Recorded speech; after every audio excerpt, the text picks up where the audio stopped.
السلام عليكم ورحمة الله تعالى وبركاته. واتعنيني دقالكي كوباد ادونكا قيبتيسي كوباد اي نوع بلاوطي.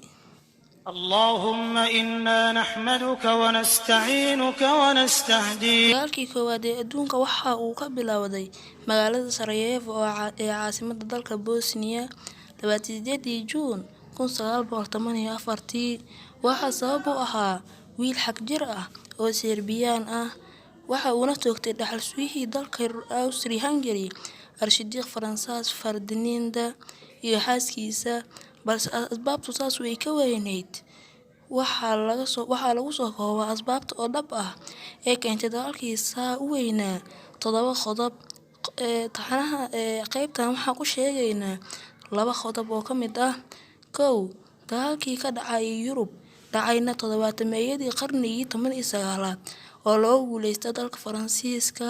Faransa waxay qorsheynayeen muddo dheer in ay argudaan iyadoo laga haystay dhul weyn sidoo kale waxay ka baqaysay inuu mar labaad ku soo rogaal celin doono dalka Jarmalka oo hore uga adkaaday.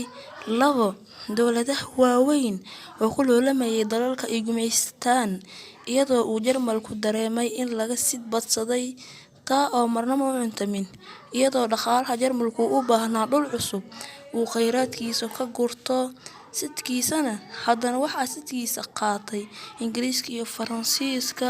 2 qodob ayaan ku soo gabeynaynaa qaybteennii koowaad waxa inoo hortay qaybo badan taxanaha la socda dadka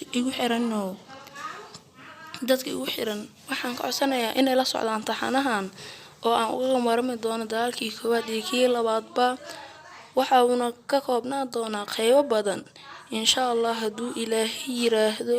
haddii aad channelkan ku cusub tahay subscribe saar si uu kuu soo gaaro wax kasta oo aan soo gelino.